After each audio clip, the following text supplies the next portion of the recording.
বলেন আলহামদুলিল্লাহ কবুল। এই খবরদার, তুই যদি কবুল বলেছিস তোকে মেরেই ফেলবো। আর তুই ছি, তো লজ্জা করে না? জেনে শুনে বান্ধবীর সংসার আগুন দিতে আসছিস? মেয়ে তুমি কে? তুমি একটা পবিত্র কাজে কেন বাধা দিচ্ছ?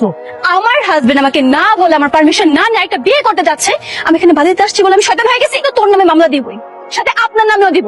না না না না মাদান, আমি এসবের মধ্যে নাই, আমি গেলাম। তোমার না নিষেধ করছি, তুমি আমার ডিভোর্স দিয়ে, তো তুমি আবার ফিরে আসছো কেন? হ্যাঁ, ও, আমি তোমাকে ডিভোর্স দিবার, তুমি এই মেয়েকে বিয়ে করে সংসার করবা, আমি কখনো হতে দিব না। একবার আমাদের জানালি না? তো আমি তো ভাবছিলাম যে বউনে আমি ডিরেক্ট বাসায় আসবো, আর মো তো বলেছিল আমাকে ডিভোর্স দিয়ে দিবে। আরে বৌমা বলেছিল ডিভোর্স দিবে, ডিভোর্স তো দেয়নি। আর বৌমা কালকে মাত্র রাগ করে বাড়ি চলে গেল, আর আজকেই তুই বিয়ে করতে চলে গেলি। আমি যদি সময় মতো না যেতাম মা, আপনার ছেলে ঠিকই এই মেয়েকে বিয়ে করে ফেলতো। বিয়ে করতো মানে? আরে আমি তো বিয়ে করছি, মানে অর্ধেক বিয়ে তো আমাদের হয়ে গেছে, তাই না? এই সালাম কর সবাইকে। এই, কোথায় যাচ্ছিস তুই? সালাম করতে? সালাম করতে? হ্যাঁ, বের হ এই বাড়ি থেকে, তুই এখনই বের হবি, বের হ। বৌমা তোকে কখনোই মেনে নিবে না। এই, মেনে নিবে না নিবে তুমি জানো? হ্যাঁ বাবা, তুমি ভাইকে মেনে নিবে না? না, মেনে নিবে না।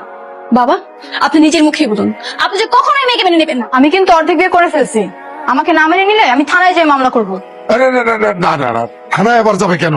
ও তো তোমারই বান্ধবী, আপাতত কয়েকদিন আমাদের এখানেই থাকুক, তারপর না হয় একটা সিদ্ধান্ত নেওয়া যাবে। শোনো, এখনো তোমাদের ফুল বিয়ে হয়নি, ঠিক আছে?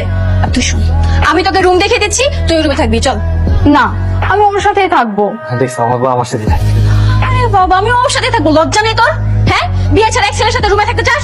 চল আমার সাথে, চল, তোকে রুম দেখিয়ে দিচ্ছি। কি ব্যাপার, এইভাবে হাত ধরে আছে কেন? মানুষ দেখলে কি বলবে? আজব ব্যাপার, কি বলবে? বউকে রেখে বউর বান্ধবীর হাত ধরে আসো, মানুষ দেখলে জোতা পিটাই করবে। মানুষ কিছুই বলবে না, বল তুই সহ্য করতে পারছিস না, এজন্যই তো মানুষের দোহাই দিয়ে আমাদের আলাদা করতে চাচ্ছিস। ঠিক আছে, মেনে নিচ্ছি, তবে আমারও হাত ধরতে হবে, আমি বড় বউ না? হায় রে জ্বালা, আমার আর ভালো লাগতেছে না। দেবের যাবা? না যাবো না, মন ভালো নাই। কি বাসায় কি বউয়ের সাথে ঝগড়া করছে মনে হয়, তাই না? আজব ব্যাপার, আপনি বুঝলেন কেমনে? আপনার অনুমান সঠিক।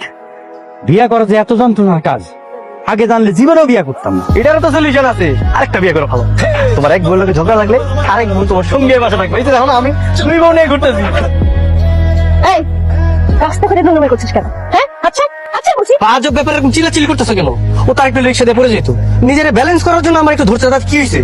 হ্যাঁ জান, তুমি ঠিকই বলছো, কিন্তু আমার এই বান্ধবী নামের ডাইনিটা সবসময় উল্টা পাল্টা বুঝে। কি, আমি জানি? আজকে তোর আমি আরে আরে থামো। আরে থামেন, সারা যেইখানে যাই সেইখানে বিয়ে নেওয়ার শান্তি। আজকে এই জীবন আমরা আর কেউ রাখবো না, আজকে সব অশান্তি দূর করে দেবো।